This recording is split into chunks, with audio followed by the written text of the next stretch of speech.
Je présente en fait le handi-basket par l'intermédiaire du comité régional handisport.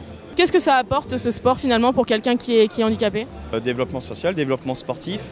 Au niveau du handi-basket, donc c'est un sport collectif, donc ça amène justement à vivre en communauté via une activité sportive.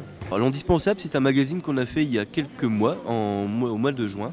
On a vraiment voulu faire une sorte de canard différent des autres, qui ne parle pas de maladie, qui ne parle pas de pathologie, mais qui parle de l'handicap version mode de vie. Donc on parle de culture, on parle de mode, on parle de dessin, de BD, etc. De tout ce qui est positif. On fait des portraits de personnes handicapées aussi bien connues qu'inconnues et qui ont réussi malgré leur handicap, etc. et qui ont fait une force de vie. On présente le e-buggy, qui est un fauteuil tout-terrain électrique qui permet aux personnes à mobilité réduite d'aller se promener en montagne, en forêt, sur la neige, dans le sable, comme on voit là.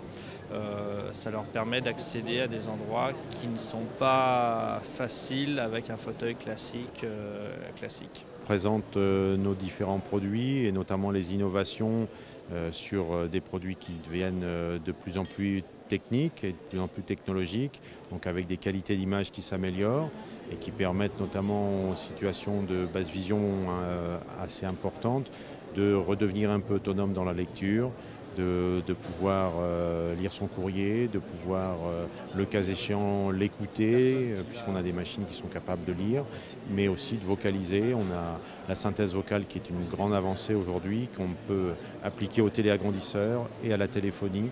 Donc c'est quand même un plus pour les personnes qui sont dans ces situations-là.